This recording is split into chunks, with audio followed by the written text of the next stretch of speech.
Hello hello, सुनाई दे रहा है? Hello hello yes hello. Yes sir, सुनाई दे रहा है। ठीक है, तो स्टार्ट कर देता हूँ। तो देखो, लास्ट क्लास में जैसे अभी क्विज नहीं लूंगा, आज मैं ऑटोकैड का ही थोड़ा सा लूंगा। ऑटोकैड का मतलब बिल्डिंग जो प्लानिंग के बारे में लास्ट क्लास में बात हो रहा था, उस प्लानिंग को ही थोड़ा सा मैं एक्सटेंड करूंगा, क्योंकि वरना मैं सोचा कि आज फ्लूइड लूंगा, फिर से नेक्स्ट वीक में ऑटोकैड होगा बिल्डिंग ड्राइंग, तो प्लानिंग ठीक से नहीं समझ में आएगा। तो लास्ट क्लास में मैं बोल दिया था तुम लोग को कि कैसे तुम लोग बिल्डिंग का डोर एंड विंडो का मेजरमेंट क्या होगा, साइज क्या होगा, उसके बारे में बात किया था। और उसके साथ साथ कौन सा रूम के बाद कौन सा रूम होगा, कौन सा मतलब कौन सा रूम कौन सा साइड में होने में अच्छा है, इसके बारे में बात किया था। तो आज उसको ही थोड़ा सा ब्रीफली डिस्कस करूंगा। तो मैं एक प्रेजेंटेशन भी देखा, वो प्रेजेंटेशन बहुत अच्छा है, उसको शेयर कर रहा हूँ तुम हम लोगों के साथ।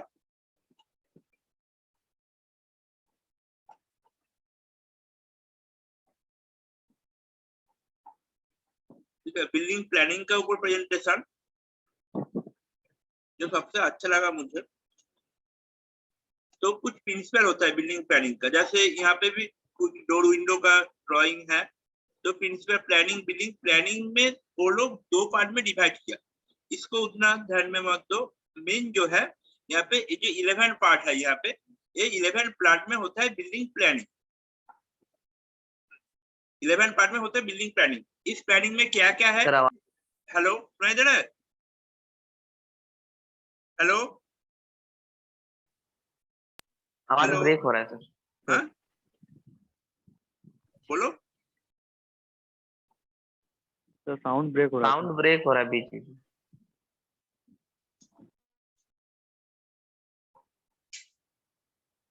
हेलो, अभी ठीक है? अभी ठीक है? Yes sir. ओके। तो इस यहाँ पे जो 11 पॉइंट दिया हुआ है, पॉइंट आउट है, इस 11 पॉइंट आउट में मेनली बिल्डिंग प्लानिंग होता है। तो तुम लोग बोलोगे कि जब मैं प्लान करने बैठूंगा 11 पॉइंट के बाद याद रखूंगा। ऑफ कोर्स 11 पॉइंट का ये जो 11 पॉइंट, ये 11 पॉइंट का ऑफ कोर्स हमेशा याद रखना पड़ेगा। हाँ? तुम्हें ये याद रखने की जरूरत नहीं है कि ये वाला चीज इसलिए हो रहा है, एस्पेक्ट वाला चीज इसलिए हो रहा है, ऐसा नहीं। जस्ट 11 पॉइंट के ऊपर डिपेंड करता है टोटल ड्राइंग का जो प्लानिंग होता है 11 पॉइंट का। तो 11 पॉइंट क्या क्या है? Aspect, prospect, privacy. Aspect, prospect, privacy सब कुछ पॉइंट तुम लोगों को मैं उस दिन बोला था, मतलब लास्ट क्लास में थोड़ा थोड़ा करके बोला था। Aspect, prospect, privacy, furniture requirement, roominess, grouping, circulation, sanitation, flexibility, elegance, economy. ठीक है, तो इसके बारे में मैं थोड़ा सा ब्रीफली आज बोलूंगा। तो फर्स्ट पॉइंट है एस्पेक्ट। एस्पेक्ट क्या होता है? एस्पेक्ट का मेन फंडा यही है, जस्ट याद रखो, एस्पेक्ट मतलब है तुम्हारा रूम अंदर में, मैं तुम्हारा घर के अंदर घुसा, अंदर में तुम्हारा घर देखने में कितना अच्छा लगा, कितना मुझे कंफर्ट मिलेगा। तुम्हें एक रूम दिया, रूम का साइज ऐसा है जो तुम्हें उतना कंफर्ट नहीं मिलेगा, ठीक है, रहने का उतना कंफर्ट नहीं मिलेगा। तो उसको हम लोग एस्पेक्ट के ऊपर डिपेंड करता है कि तुम्हारा रूम देखने में कितना अच्छा है। ठीक है, तुम्हारा घर का अंदर कोई भी गेस्ट आया, कोई भी आदमी आया तुम्हारा घर का अंदर, घर का अंदर आके देखते उतना अच्छा नहीं लग रहा है।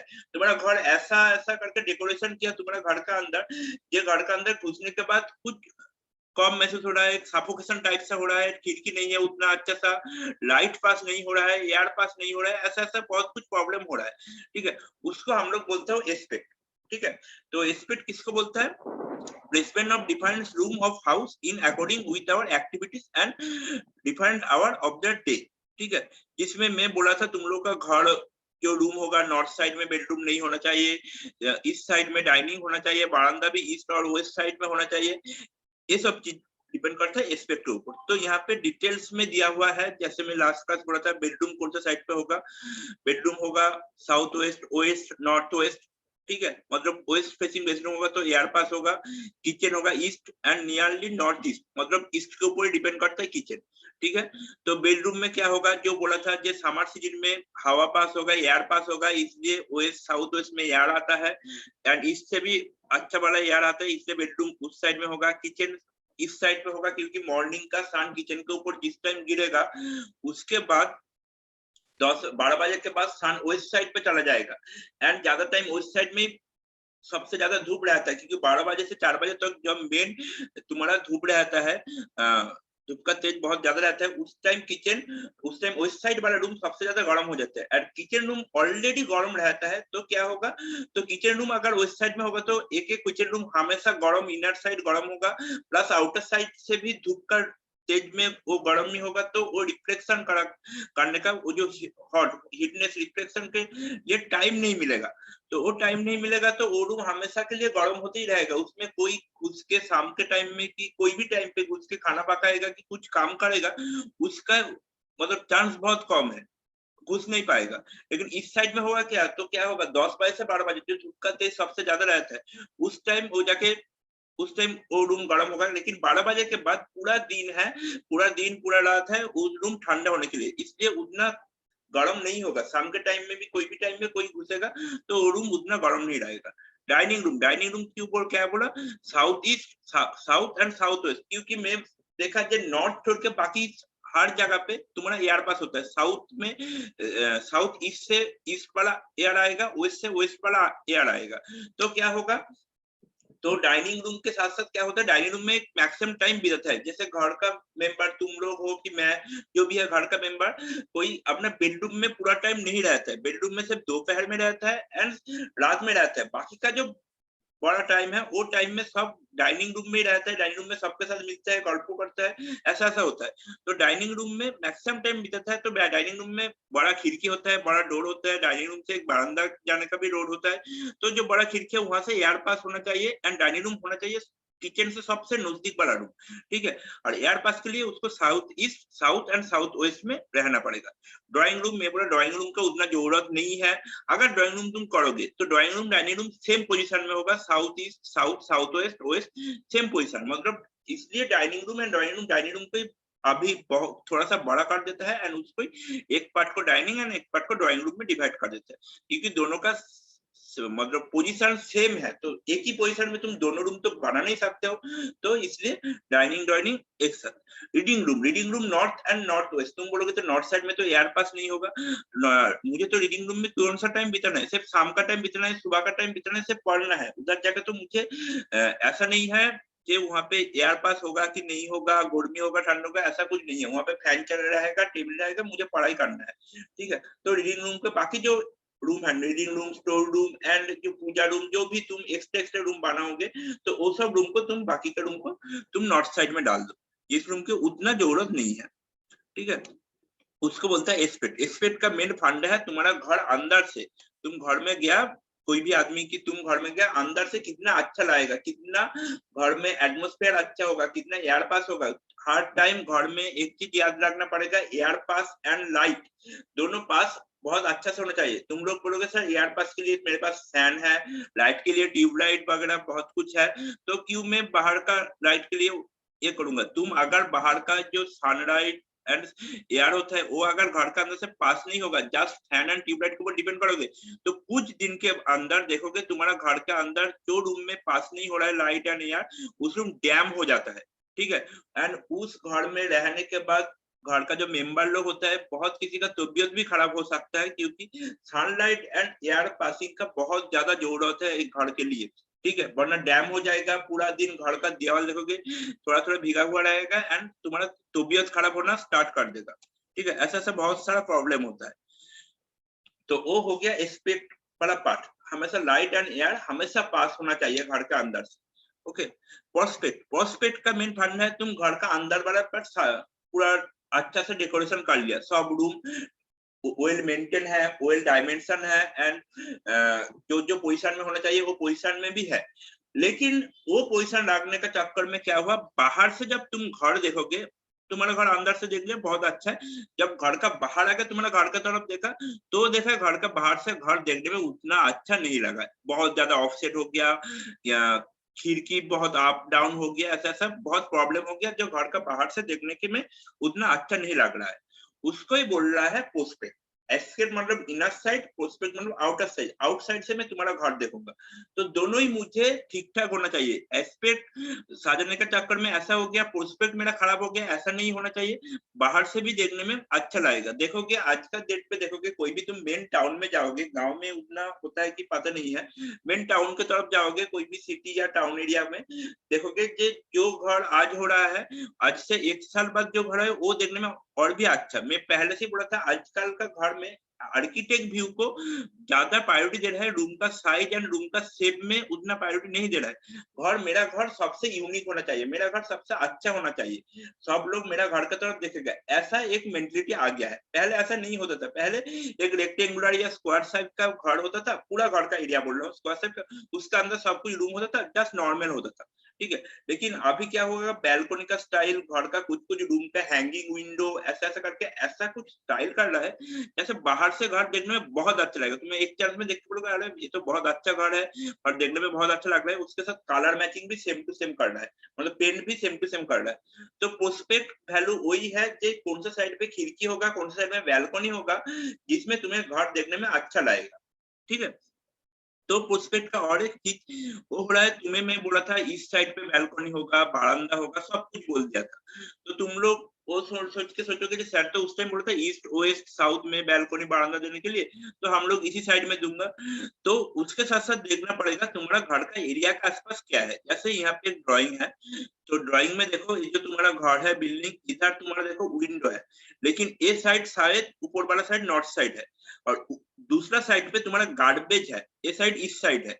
तो मैं बोला था इस साइड में बैल्कनी देने के लिए तुम क्या किया, इधर जो गार्बेज का एक ये है डैम्प है, तो उधर तुम लोग बैल्कनी दे दिया, तो कोई फायदा नहीं है। तुम्हें देखना पड़ेगा कौन सा साइड का लुकिंग तुम्हारा घर के अंदर से भी अच्छा है। तो तुम अगर सुबह यहाँ पे इस साइड में बैल्कनी खिड़की बहुत कुछ है, तो सुबह आके बैल्कनी में आके तुम अगर लेक के तरफ देखोगे तुम्हारा मूड फ्रेश होगा, या गार्बेज के तरफ देखोगे तुम्हारा मूड फ्रेश होगा, तुम बोलो। ऑफकोर्स लेक के तरफ। तो तुम्हें देखना पड़ेगा, तुम्हें सुबह कि कोई भी टाइम पे बैल्कनी के जाओगे, तो बैल्कनी में जाने के बाद कौन सा साइड तुम्हें अच्छा लगेगा। वो साइड हो सकता है नॉर्थ साइड या वेस्ट साइड, लेकिन वहां पे सनसेट अच्छा है, उधर से कोई हिल एरिया अच्छा से दिखाई दे रहा है, कोई लेक अच्छे से, कोई पार्क वगैरह है जो अच्छे से दिखाई दे रहा है, तो उस साइड में तुम्हें बैल्कनी मारना पड़ेगा। एक चीज भी ध्यान रखना पड़ेगा, जो हमेशा एस्पेक्ट में बोला है जो east side west side south side में बैल्कनी है, नॉर्थ साइड में बैल्कनी देने का जरूरत नहीं है। इसका मतलब जो हमेशा वही होगा वो नहीं है। तुम्हारा शायद नॉर्थ साइड में कोई अच्छा सा सीनिक ब्यूटी है, ये जो देखने में बहुत अच्छा लगेगा, तो तुम ऑफकोर्स उसी साइड में दोगे, दूसरा साइड में नहीं दोगे। उसी साइड में खिड़की दोगे जहां पे तुम बैल्कनी में सुबह आके बैल्कनी में, कि कोई भी टाइम पे जब मूड ऑफ होगा बैल्कनी में जाके वो बाहर का सीनिक ब्यूटी देख के, बाहर का नजारा देख के तुम्हारा मूड फ्रेश हो जाएगा, ठीक है। लेकिन मेन टाउन में बैल्कनी देने के बाद भी बाहर का कुछ नजारा दिखाई नहीं देता है, बैल्कनी में आने के बाद भी दूसरा बिल्डिंग भी दिखाई देता है, वो बात नहीं है। तो यहाँ पे कुछ टाइप का बैल्कनी दिया, तो छोड़ो। प्राइवेसी, प्राइवेसी मतलब है तुम जो खिड़की डोर विंडो ऐसा ऐसा जो डेकोरेट किया, तो प्राइवेसी का तुम्हें हमेशा याद रखना पड़ेगा कि घर का मेन जो एंट्री कभी बेडरूम में नहीं होगा, क्योंकि बेडरूम में तुम्हारा वो प्राइवेसी एरिया होता है, प्लस हो रहा है तुम्हारा वॉल या खिड़की ऐसा करके दोगे जो घर का साउंड की कुछ भी चीज बाहर से दिखाई नहीं देगा, एंड बाहर से कुछ साउंड नहीं आएगा, ठीक है, कुछ सुनाई नहीं देगा। तो प्राइवेसी को दोनों पार्ट में डिवाइड किया, internal privacy, external privacy. Internal privacy में जो पार्ट है उसका मतलब है तुम्हारा एक घर में तुम कुछ बात कर रहे हो, किसी के साथ बात कर रहे हो, तो तुम्हारा घर का वॉल थिकनेस एंड वॉल में ऐसा कुछ होल है, जैसे वॉल के अंदर तुम खिड़की दिया या कुछ भी दिया, क्यों तुम्हारे घर में क्या बात कर रहे हो, सब बात तुम बाहर, घर का बाहर नहीं, घर का दूसरा रूम से सब सुनाई दे रहा है, ठीक है। तो तुम्हारा प्राइवेटली जो कुछ बात करोगे किसी के साथ, वो बात कर का कोई फायदा नहीं है, क्योंकि पूरा घर में दूसरा रूम से सब सुनाई दे रहा है, कि दूसरा रूम से सब दिखाई भी दे रहा है, ठीक है। तो ऐसा कुछ इंटरनल प्राइवेसी मेंटेन करना पड़ेगा। प्लस बाथरूम का खिड़की वगैरह छोटा होना चाहिए, जैसे खिड़की होता है, वरना बाथरूम में भी तुम बड़ा बड़ा खिड़की दोगे तो उसमें प्रॉब्लम है, प्राइवेसी मेंटेन नहीं होगा। यह है इंटरनल प्राइवेसी। एक्सटर्नल प्राइवेसी मतलब क्या है, तुम्हारा घर का खिड़की या बाउंड्री वॉल का साइज ऐसा है, तुम्हारा घर का बगल में हाई रोड है कि कुछ भी रोड है, वो रोड में खड़ा होकर कोई भी आदमी तुम्हारा घर का अंदर क्या चल रहा है सब कुछ दिखाई देगा, तो उसमें तुम्हारा प्राइवेसी का प्रॉब्लम होगा। ठीक है, अभी देखोगे तुम लोग कि एक ग्लास आया खिड़की का जो मिरर ग्लास कहता है। तो मिरर ग्लास में क्या होता है, जब धूप का टाइम होता है, जब मतलब डे टाइम होता है, तो बाहर से तुम जब मिरर ग्लास की तरफ देखोगे तो अपना ही मिरर दिखाई देगा। लेकिन नाइट टाइम में जस्ट उल्टा साइड हो जाता है, मतलब घर का अंदर क्या हो रहा है वही दिखाई देता है। इसका मतलब वो मिरर कन्वर्ट होता है, तुम्हारा जिस साइड में लाइट ज्यादा है उस साइड का मिरर दिखाता है। इसलिए रात के लिए वो ग्लास बहुत प्राइवेसी लॉस, मतलब प्राइवेसी लॉस हो जाता है। तो एक ग्लास बीच में आया था, बहुत पॉपुलैरिटी मिला था, लेकिन तुरंत जब देखा जाए शाम के बाद से जब बाहर का लाइट घट जाता है, तब अंदर वाला घर का अंदर जो लाइट जलता है, तो घर का अंदर वाला लोग का मिरर हो रहा है, बाहर का आदमी सब कुछ अंदर में दिखाई दे रहा है। तो तुरंत वो ग्लास का यूज बहुत घट गया। जिस टाइम मार्केट आया था बहुत पीक में चल रहा था, लेकिन उसके बाद तुरंत कुछ महीने का अंदर ही वो ग्लास का मार्केट वैल्यू बहुत घट गया था। तो इसलिए तुम्हारा बाहर से कुछ नहीं दिखाई देता है। तो बाहर का जो एक्सटर्नल प्राइवेसी के लिए तुम विंडो में कर्टेन यूज कर सकते हो, मेन वॉल यूज कर सकते हो। वॉल अगर पतला होगा, 3 इंची या 5 इंची का वॉल होगा, उसमें बहुत टाइम अंदर वाला बात कुछ भी साउंड बाहर आता है। इसलिए हम लोग बोलता हूँ, कोई भी इंजीनियर बोलता है कि बाहर का आउटर वॉल हमेशा 10 इंच का होना चाहिए, क्योंकि उसमें एक्सटर्नल फोर्स भी रुकेगा, कोई भी एक्सटर्नल लोड प्रेशर वो सब रुकेगा। साथ में क्या रुकेगा, साथ में तुम्हारा प्राइवेसी भी रुकेगा, क्योंकि 10 इंच का वॉल में तुम्हारा घर का अंदर का कोई भी साउंड बाहर तक नहीं आएगा, लेकिन 5 इंच या 3 इंच वॉल में आ जाएगा। उसके साथ साथ क्या करना पड़ेगा, घर का आसपास एरिया में बहुत ज्यादा पेड़ लगाना पड़ेगा, ट्री प्लांटेशन करना पड़ेगा, क्योंकि ट्री बहुत टाइम बहुत साउंड को एब्सॉर्ब कर लेता है, एंड वो ट्री के ऊपर से साउंड बाहर की तरफ नहीं आता है।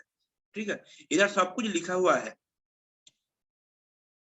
ओके, ये नोट्स तुम लोग को मिल जाएगा इसमें। फर्नीचर रिक्वायर्ड, नेक्स्ट पॉइंट जो मेन पॉइंट है फर्नीचर रिक्वायर्ड। फर्नीचर रिक्वायर्ड मतलब तुम एक घर बनाया, एक बेडरूम बनाया 12 फीट बाय 12 फीट, सब कुछ ठीक है, लेकिन तुम्हें बनाने के बाद तुम्हें कोई भी शॉपिंग मॉल में गया कि कोई भी मार्केट एरिया पे गया, देखा कि एक बहुत बड़ा बेड है, जो बेड तुम्हारा बेडरूम के लिए बहुत ज्यादा बड़ा है, लेकिन तुम्हें पसंद हुआ, तुम लेके आया। तो ऐसा करने में नहीं होगा।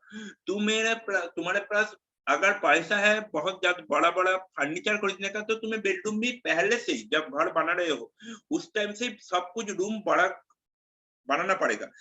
अगर तुम्हारे पास उस टाइम पैसा नहीं था, रूम सब छोटा छोटा करके बनाया, तो बाद में भी फर्नीचर खरीदने के लिए मन होगा, पैसा होगा, लेकिन वो फर्नीचर खरीद नहीं पाओगे। वो चीज हमेशा याद रखना पड़ेगा, तुम्हारा रूम का साइज जैसा है उसका हिसाब से फर्नीचर खरीदना पड़ेगा। बहुत बार तुम लोग न्यूज में देखा कि आसपास में भी देखा होगा, कोई भी आदमी इतना बड़ा फर्नीचर खरीद लिया कि उसको घर के अंदर घुसने के लिए उसका डोर गेट भी उसको तोड़ना पड़ेगा, क्योंकि वो फर्नीचर का हाइट कुछ भी नहीं देखा, वो फर्नीचर पसंद हुआ, खरीद लिया। उसके बाद जब घर में आया, घर में आके देखा उसका जो मेन गेट है, जो भी गेट है, उसमें उससे वो फर्नीचर घुसेगा ही नहीं। ठीक है, तो ये हो गया प्रॉब्लम। तो फर्नीचर भी तुम लोगों को उस टाइम ही प्लान करना पड़ेगा जो उस टाइम तुम प्लानिंग कर रहे हो। मैं हमेशा बोलता हूँ कि बेडरूम जब ड्रॉ कर रहे हो, तुम्हें अंदर से याद रहना पड़ेगा बेडरूम में क्या क्या रहेगा। सिंगल बेड या डबल बेड, एक ड्रेसिंग टेबल रहेगा, एक अलमीरा रहेगा, और एक टी टेबल रहेगा, tea table sorry, study room नहीं होगा तो उधर ही स्टडी टेबल रहेगा या नाइट टेबल रहेगा, कुछ भी ऐसा बहुत कुछ चीज रहता है।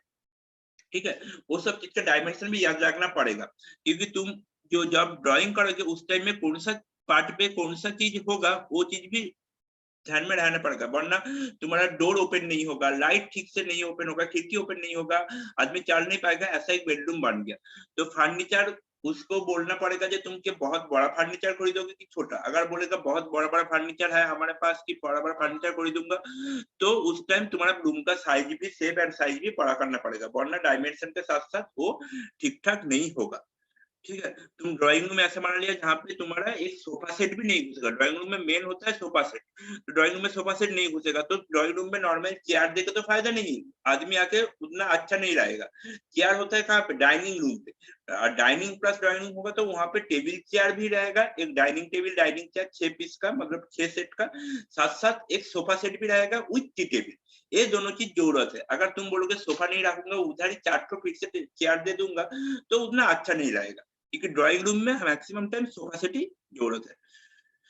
तो लुमिनस, लुमिनस का मतलब है रूम का ठीक ठाक डायमेंशन है कि नहीं, रूम में सब कुछ, मतलब रूम में तुम किस रूम में, जैसे डाइनिंग रूम में सबसे ज्यादा टाइम तुम बिताओगे, लेकिन डाइनिंग रूम में जितना book shelf, dining chair table, sofa set, tea table, ऐसा कुछ देने के बाद टीवी सेट, ऐसा कुछ देने के बाद तुम्हारे पास डाइनिंग रूम का जो प्लेस में अच्छा उधर तुम चलने के लिए उतना कंफर्टेबल नहीं हो, क्योंकि इधर उधर से चलना पड़ेगा, आसपास में पूरा सामान फर्नीचर आके पूरा ऐसा हो गया जो तुम ठीक से चल नहीं पा रहे हो, तो वो डाइनिंग रूम में तुम ज्यादा टाइम यूज नहीं कर पाओगे, मैक्सिमम टाइम तुम्हें बैठा रहना पड़ेगा कोई भी कुर्सी पे या सोफा पे, क्योंकि चलने के लिए उतना ओपन एरिया नहीं है। तो ऐसा करके रूम सजाओ जैसे तुम्हारा चलने के लिए मैक्सिमम पोर्शन तुम यूज कर पाओगे, सबसे मिनिमम जो पोर्शन है, सबसे मिनिमम एरिया वो तुम्हारा अनयूज रहेगा, लेकिन मैक्सिमम जो एरिया है वो एरिया तुम्हारा यूजफुल होगा, ठीक है, वो होगा तुम्हारा रूमिनेस। ग्रुपिंग का मतलब जो पहले बोला था उसको ही, डाइनिंग रूम से तुम डाइनिंग रूम ड्राइंग रूम को कौन सा साइड पे क्या होगा सब डेकोरेशन कर लिया, लेकिन बाद में देखा गया कि तुम्हारा डाइनिंग रूम और किचन रूम का डिस्टेंस बहुत ज्यादा है, ठीक ठाक ग्रुप नहीं हुआ, डाइनिंग रूम से तुम्हारा बेडरूम का डिस्टेंस ज्यादा है, बीच में पैसेज आ गया, टॉयलेट से अटैच टॉयलेट एंड बेडरूम एक साथ नहीं हुआ, दूर में हो गया जो अटैच टॉयलेट ही नहीं है, ठीक है, ऐसा ऐसा ये जो ग्रुपिंग है सब कुछ एक साथ ग्रुपिंग, वो ग्रुपिंग ठीक ठाक होना चाहिए, जो टॉयलेट से कोई भी आदमी निकालेगा कॉमन टॉयलेट से वो तुरंत कोई ना कोई बेडरूम में घुस जाएगा, डाइनिंग से कोई भी खाने का लिए चीज जो है किचन से डायरेक्ट डाइनिंग टेबल में आएगा, डाइनिंग टेबल एंड किचन का गेट का डिस्टेंस सबसे कम है, वो तुरंत आ पाएगा, ज्यादा घर ज्यादा रूम ऐसा करके बहुत बड़ा सामान लेके घूमना नहीं पड़ेगा, ये सब चीज ध्यान में रखना पड़ेगा, वो ग्रुपिंग ठीक से होना चाहिए। प्लस ड्रेनेज ग्रुपिंग के साथ आता है, जो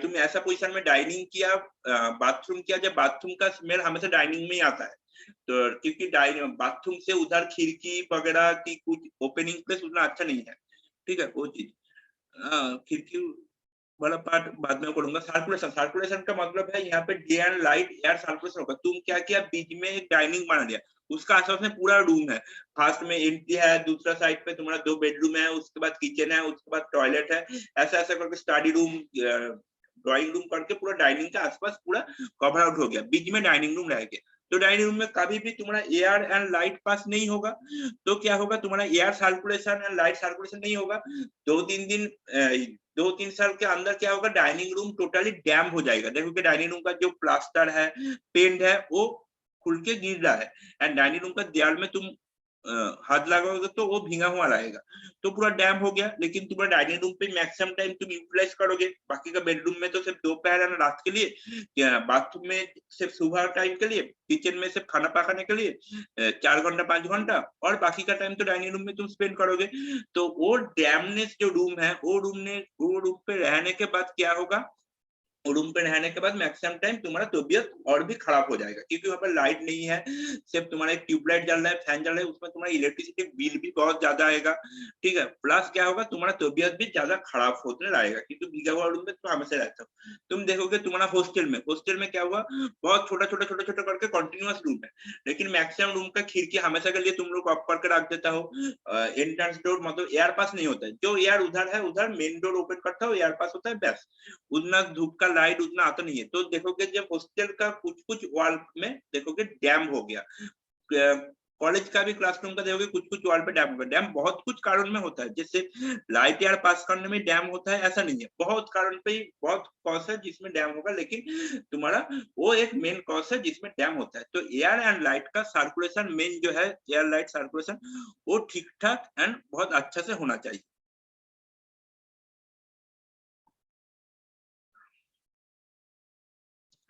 सैनिटेशन जो बोला था अभी तो उतना सैनिटेशन नहीं होगा, क्योंकि देखो जो यहाँ पे 3 पॉइंट दिया, लाइटिंग, वेंटिलेशन, क्लियरनेस, तो वेंटिलेशन अभी मैक्सिमम घर में वेंटिलेटर जो होता है वेंटिलेटर पार्टी उठ गया, एक वन टाइम था 2010 टाइम तक वेंटिलेटर हर घर बनने के टाइम में एक वेंटिलेटर होगा ऐसा होता था, लेकिन 2010 के बाद जब मार्केट में एसी या कूलर ये दोनों चीज आके मार्केट पूरा घिर लिया, अभी हर घर में एसी है, मैक्सिमम घर में, हर घर में नहीं मैक्सिमम घर में एसी है, 70% घर में एसी है, ठीक है, सबसे ज्यादा घर में एसी है, तो एसी में वेंटिलेटर होगा तो एसी का हवा पे रूम उतना ठंडा नहीं होता है, तो इसलिए वेंटिलेटर अभी घर से उठ गया, ठीक है, तो सिर्फ लाइटिंग एंड क्लियरनेस मतलब तुम्हारा घर का जो बाहर का सनलाइट जिसके बारे में बोला, एंड क्लियरनेस मतलब है तुम ऐसा बाथरूम किया, बाथरूम का विंडो ऐसा काट दिया जहां से तुम्हारा बाथरूम का स्मेल बाहर की तरफ नहीं जाता है। तो क्या होता है, तुम बाथरूम डाइनिंग के बगल में ही होगा कि ड्राइंग के बगल में ही होगा, गलती से भी बाथरूम का डोर ओपन रह जाएगा तो क्या होगा, ड्राइंग बाथरूम का जितना स्मेल है सब ड्राइंग रूम में आ जाएगा। तो क्या होगा, तुम्हारे ड्राइंग रूम में जो बैठा रहेगा कि तुम ही बैठा रहोगे, जो जो बैठा रहेगा उसका कंफर्ट मिस होगा, वो बैठ नहीं पाएगा। प्लस बाहर का जो बाथरूम किचन सब मिलकर जो एक ड्रेनेज लाइन तुम लोग किया, और ड्रेनेज का भी स्मेल घर का अंदर ही आ रहा है। ऐसा साइड पे तुम ड्रेनेज कर लिया अचानक, ये इस साइड में तुम ड्रेनेज कर ले, ड्रेनेज एरिया में एक थोड़ा सा स्मेल होगा और इससे हवा तुम्हारा डाइनिंग में घुस रहा है। तो क्या ड्रेनेज का जो स्मेल है वो लेकर तुम्हारा डाइनिंग में घुसेगा। तो तुम क्या करोगे, तुम उधर डाइनिंग में बैठ के कुछ कंफर्ट नहीं है। प्लस तुम फ्रंट एंट्री में तुम ड्रेनेज रख दिया, तो फ्रंट एंट्री से जब भी तुम बाहर निकलोगे तो क्या होगा, तो तुम्हारा आसपास में सब पूरा ड्रेनेज गार्बेज एरिया, ड्रेन मतलब क्या है, तो आसपास में तुम जितना डस्टबिन एरिया डस्टबिन है वो सब फेंकोगे। तो तुम घर से निकल रहे हो कि घर में जब घुस रहे हो तुम्हारा अच्छा मूड में, तो क्या होगा, तुम घुसने के साथ साथ तुम ड्रेनेज गार्बेज ऐसा ऐसा कुछ देख के घर में घुसोगे, निकलने का टाइम भी सेम टू सेम होगा। तो उसमें क्या होगा, तुम्हारा मूड का डिफ्लेक्शन होगा, तुम्हारा मूड ठीक नहीं रहेगा, प्रॉब्लम होगा, तो उसमें भी तुम्हारा प्रॉब्लम होता है। ठीक है, उतना स्मेल आएगा, तुम घर का एंट्री में जाके बैठ नहीं सकते हो, किसी तरह बात नहीं कर सकते हो घर का मेन एंट्रेंस डोर में खड़ा होके। तो वो चीज तुम्हें देखना पड़ेगा। वेंटिलेशन मतलब वही सेम टू सेम पार्ट बोला, इसमें तुम्हारा एयर वेंटिलेशन के ऊपर प्रेशराइज किया। ठीक है, इसको मैं और ज्यादा नहीं बोलूंगा। वेंटिलेशन नेचुरल एयर के वेंटिलेशन को और डिवाइड किया, आर्टिफिशियल क्लियरनेस ये सबको डिवाइड किया। देखो यह डैम हो गया। ठीक है, डैम बहुत सारा रीजन में होता है, जैसे तुम्हारा जो सीमेंट का या ईंट का जो मतलब ब्रिक जो यूज किया उसका जो मटेरियल है वो ठीक ठाक नहीं होगा तो डैम हो जाता है दीवार। लेकिन मैक्सिमम कारण होता है एयर या लाइट पास नहीं होने में होता है। कभी तुम्हारा घर का दीवार का अंदर से पानी का लाइन गया बाथरूम में, वो पानी का लाइन थोड़ा सा लीकेज हो गया तो तुम्हारा वॉल डैमेज हो सकता है, क्योंकि वॉल का अंदर से पानी का लाइन गया, तुम देख नहीं सकते हो कहाँ पे लीकेज है, तुम दिखाई देता तो तुम रिपेयरिंग कर लेते। लेकिन अभी क्या घर का आर्किटेक्ट व्यू अच्छा है, फैंसी है, इसलिए सब क्या करते हैं, इलेक्ट्रिसिटी लाइन एंड पानी का लाइन दोनों ही वॉल के अंदर से लेके जाते हैं। आवाज ब्रेक कर रहा है। हेलो, अभी ठीक है? ठीक है, हेलो। Yes sir. हाँ, तो देखो पहले प्रीवियसली घर में क्या होता था, प्रीवियसली घर में पानी का लाइन एंड इलेक्ट्रिसिटी लाइन देखोगे, पुराना जो घर है, ज्यादा पुराना नहीं, 10-20 साल पुराना घर में ही देखोगे बाहर से है। ठीक है, तुम स्विच बोर्ड से लाइट तरफ एक वायर गया, वायर के ऊपर कवर भी है, तो ऐसा करके जाता है। लेकिन आज का डेट पे जितना घर हो रहा है, जितना घर फ्लैट बिल्डिंग है, तो वो इलेक्ट्रिसिटी लाइन दिखाई नहीं देता है। स्विच बोर्ड है, लाइट है, सब कुछ है, लेकिन इलेक्ट्रिक लाइन कहाँ गया, कॉन्सिल वायरिंग मतलब वॉल के अंदर से गया। पानी का लाइन भी सेम है, सिर्फ वॉल से सिर्फ टैप ऐसा कुछ निकला हुआ है, बाकी का लाइन वाटर लाइन सब अंदर है। तो अंदर में क्या हो रहा है क्या नहीं हो रहा है तुम्हें कुछ पता नहीं है। तो अंदर में कुछ भी पाइपलाइन लीकेज होने में तुम्हारा क्या होगा, थोड़ा सा भी लीकेज होने में तुम्हारा घर का वॉल डैमेज पड़ेगा। बाहर में लीकेज होता तो तुम्हें दिखाई देता, तुम तुरंत तुम उधर रिपेयरिंग कर लेते, रिप्लेस कर लेता वो पाइप को। लेकिन अंदर से कुछ दिखाई भी नहीं देगा, तुम रिप्लेस भी नहीं कर पाओगे, इसलिए उधर भी डैम हो सकता है। तुम्हें पहले से पाइप वायर इलेक्ट्रिक वायर सब कुछ तुम्हें ठीक ठाक बैठना पड़ेगा, बाद में डैम नहीं होगा इसलिए। एंड उसके ऊपर एक डैम को कोटिंग भी देना पड़ेगा, प्लास्टिक का भी शीट आता है, तो वो सब चीज ध्यान रखना पड़ेगा। फ्लेक्सिबिलिटी, फ्लेक्सिबिलिटी का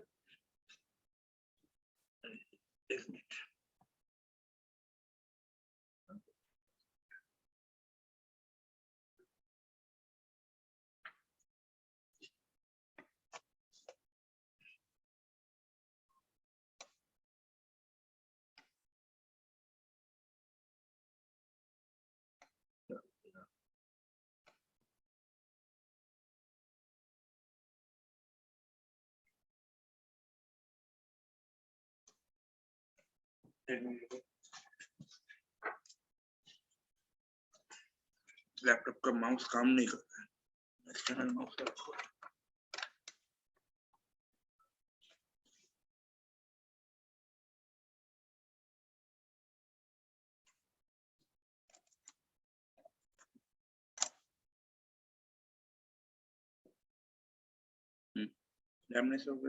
फ्लेक्सिबिलिटी, फ्लेक्सिबिलिटी मतलब तुम रूम का हाइट, रूम का हाइट इतना छोटा कर दिया। बहुत सारा तुम हिली एरिया पे, जब तुम लोग हम लोग जैसा एरिया पे, जैसे लैंड एरिया पे वेस्ट बंगाल, बिहार, झारखंड ऐसे एरिया पे जाओगे तो रूम का हाइट 10 फीट 2-3 ऐसा नॉर्मली रहता है। लेकिन तुम लोग जब हिली एरिया पे चले जाओगे, कोई भी हिली एरिया पे, तो तुम देखोगे रूम का हाइट घट रहा है। एंड तुम लोग जब मल्टी स्टोरेज बिल्डिंग बनाओगे तो ground floor first floor 10 feet रहेगा, ठीक है। जब जितना हाइट में जाएगा उतना हाइट में तुम्हारा रूम का साइज कभी 10 फीट नहीं रहता है, उस टाइम थोड़ा थोड़ा करके घटता है, ठीक है। सबसे टॉप फ्लोर पे तुम्हारा जब 25 फ्लोर ऐसा बिल्डिंग में जाओगे तो टॉप फ्लोर पे देखोगे रूम का हाइट जितना है, ग्राउंड फ्लोर का रूम का हाइट उससे ज्यादा होगा, ठीक है। टॉप फ्लोर का रूम का हाइट घटेगा।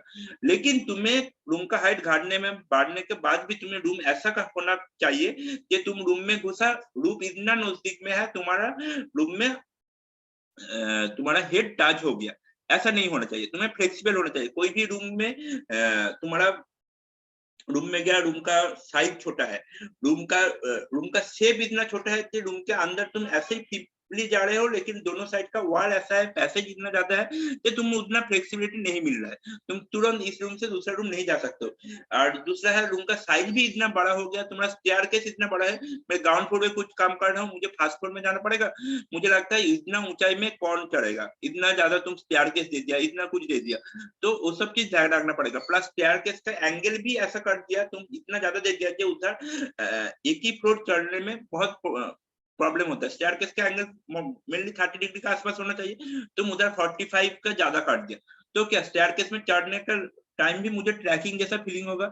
तो उसके लिए वो फ्लेक्सिबिलिटी तुम्हें ठीक से ध्यान रखना पड़ेगा। एलिजेंसी और कितना पॉइंट है? एलिजेंसी का मतलब क्या है, तुम एक प्लेस, एक प्लॉट खरीद लिया तुम्हारा क्लाइंट, लेकिन एंड तुम्हारे पास बहुत पैसा है, तुम बहुत बड़ा बड़ा घर बना लोगे, बहुत अच्छा सा डेकोरेशन, जैसे इधर पिक्चर है देखने में बहुत अच्छा लग रहा है, तो ऐसा एक घर बना लोगे। लेकिन क्या हुआ, तुम्हारा आसपास का जो एटमोस्फेयर है, जो पड़ोसी है, वो पड़ोसी वो घर मतलब पड़ोसी का वजह से, पड़ोसी का घर ऐसा ऐसा है कि तुम्हारा घर उतना नजर नहीं आएगा। एक हो सकता है तुम्हारा रोड साइड से अंदर है, तुम घर बहुत अच्छा बना लिया, लेकिन रोड साइड से इतना अंदर है, बाहर का आदमी लोग उतना इतना गोली का अंदर है, कोई भी उतना तुम्हारा घर देख नहीं पाएगा। फर्स्ट वो प्रॉब्लम है, तो उतना अच्छा घर, उतना अच्छा तुम्हारा आर्किटेक्ट व्यू देखने का कोई फायदा नहीं बना। सेकेंड हो रहा है क्या, तुम्हारा आसपास में इतना सारा छोटा छोटा घर है, बस्ती एरिया है, कि उसका बीच में एक उतना अच्छा घर कोई अच्छा से नहीं देखेगा।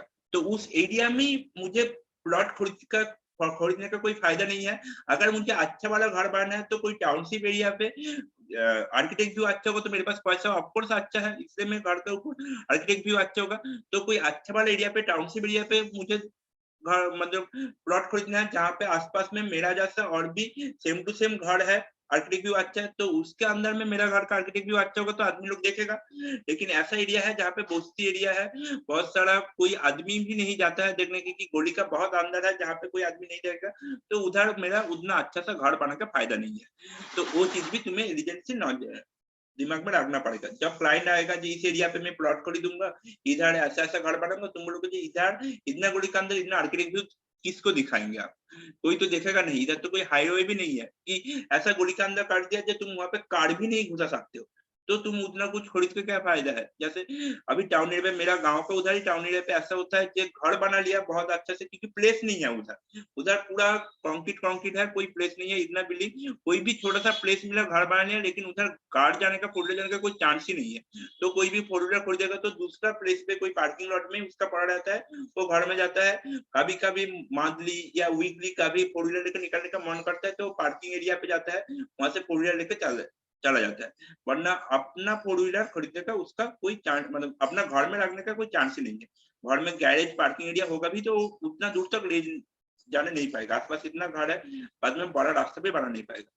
इकोनॉमी सबसे लास्ट आता है। इकोनॉमी तुम सब कुछ घर, सब कुछ वेल मेंटेन, जो बाकी का जो इकोनॉमी छोड़ के बाकी का जो 10 पॉइंट सब मेंटेन करोगे, लेकिन वो मेंटेन करने के लिए तुम्हारे पास अच्छा सा पैसा होना चाहिए। अगर तुम्हारे उतना अच्छा सा पैसा नहीं है तो तुम ऑफकोर्स वो सब चीज मेंटेन नहीं होगा, क्योंकि तुम्हारा रूम साइज छोटा हो जाएगा, फर्नीचर छोटा हो जाएगा, तुम्हारे रूम का शेप छोटा होगा, उतना खिड़की दे नहीं पाओगे, उतना अलग अलग ड्राइंग डाइनिंग रूम तुम बना नहीं पाओगे, उतना सब कुछ तुम कंफर्ट नहीं कर पाओगे, क्योंकि सबसे पहले आता है, सबसे लास्ट में आता है इकोनॉमी। वो चीज में तुम लोग को ध्यान रखना पड़ेगा, ठीक है। यही है मेन 11 पॉइंट, ये सब चीज देखना पड़ेगा। तुम देखोगे तुम्हारा क्लाइंट के पास पैसा नहीं है उतना अच्छा, क्लाइंट हर बार तुम्हें वार्निंग दे रहा है कि मेरे पास पैसा नहीं है, थोड़ा सा कम खर्चा में तुम प्लानिंग करो, कम खर्चा में एस्टिमेट करो, तो तुम्हें बाकी का सब कुछ चीज भी वो मटेरियल देना पड़ेगा, थोड़ा थोड़ा करके खिड़की थोड़ा देना पड़ेगा, रूम का साइज छोटा करना पड़ेगा, उसका प्लेस भी छोटा है, ये सब चीज तुम्हें पहले ही ध्यान रखना पड़ेगा। वो तुम्हें वार्न कर रहा है मेरे पास पैसा नहीं है, उतना पैसा नहीं है, पैसा का कम है, लेकिन तुम घर बना रहे हो, एक पूरा बहुत बड़ा घर बना रहे हो, बांग्ला जैसा घर बना रहे हो, तो उसमें तो प्रॉब्लम हो गई, वो घर बना नहीं पाएगा, आधा घर बनाने का बीच में वो छोड़ देगा कि पहले तुम्हारे पास से प्लानिंग उठा लेगा, नहीं तुम्हें प्लान करने की जरूरत नहीं, मैं दूसरे इंजीनियर के पास जा रहा हूँ। तो तुम्हें ये चीज भी याद रखना पड़ेगा कि उसका फाइनेंशियल कंडीशन, उसका इकोनॉमिक कंडीशन कैसा है, वो देख के तुम्हें वो चीज देखना पड़ेगा। ओके, ठीक है, आज के लिए मैं ऑफ कर देता हूँ। तो सिंपल इतना ही है, ये 11 पॉइंट ही है, यही डिस्कस करना था। तो सिंपल जो है घर बनाने के लिए, तुम एक घर बनाओगे, जो घर थोड़ा है तुम्हारा, एक ग्राउंड फ्लोर के लिए हम लोग ऐसे ही बोल देता हूँ 10 लाख का आसपास चाहिए, फर्स्ट फ्लोर के लिए 20 लाख का आसपास, ऐसा ऐसा करके तुम्हारा कॉस्टिंग बढ़ता है। तो अभी का जो सीजन आ गया है, वो बाहर से घर देखने में कितना अच्छा है, बाहर एंड उसके साथ पेंटिंग भी घर के साथ मैचिंग होना चाहिए, बाहर से देखने में कितना अच्छा है, बाहर से कोई भी आके देख के बोलेगा कि नहीं ये घर तो बहुत अच्छा दिख रहा है, वही चीज में अभी ध्यान दिया है। पहले ऐसा होता था 2007-8 में भी घर एक रेक्टेंगुलर साइज में हो जाता था, बाहर से देखने में कितना है उतना किसी को नहीं मतलब था, बाहर से देखने में कैसा है, मैं अंदर में कैसा अच्छा से रह पाऊंगा वो मतलब था। अभी क्या हो गया, अभी बाहर से देखने में कैसा हो वो आ गया। तो इसके लिए तुम्हें बाहर से आर्किटेक्ट व्यू जितना अच्छा होगा, हैंगिंग विंडो दो, हैंगिंग डोर दो, ग्लास का बैल्कनी दो, उसमें बहुत अच्छा सा तुम्हें शेप मिलेगा, वो चीज सबको ध्यान में रखना पड़ेगा। ओके, वही चीज सब देखते हैं, क्योंकि देखो तुम एक 500 की 1000 का टी शर्ट खरीदने के लिए तुम मार्केट में जाते हो, दूसरों को पहन के दिखाते हो, जो देखो ये 1000 का टी शर्ट लिया, 2000 का टी शर्ट लिया, कितना अच्छा लगा, 10 फोटो खींच के तुम फेसबुक में या इंस्टा में ऑनलाइन पे तुम अपडेट करते हो, और वो तो एक 10 लाख 20 लाख का घर बनाया, वो तो और भी ज्यादा शो ऑफ करेगा ना, अभी शो ऑफ का मौसम आ गया है, तो इसलिए वो चीज भी तुम्हें आर्किटेक्ट व्यू का तरफ भी ध्यान देना पड़ेगा। ठीक है, आज के लिए मैं अभी के लिए एंड करता हूँ, नेक्स्ट क्लास नेक्स्ट वीक में होगा, और आज इसके बाद तुम लोग को और एक क्विज जाएगा। Okay yes sir. Okay, thank you. आज तो ऑफ डे है तो एक क्विज जाएगा, देख लो। ओके।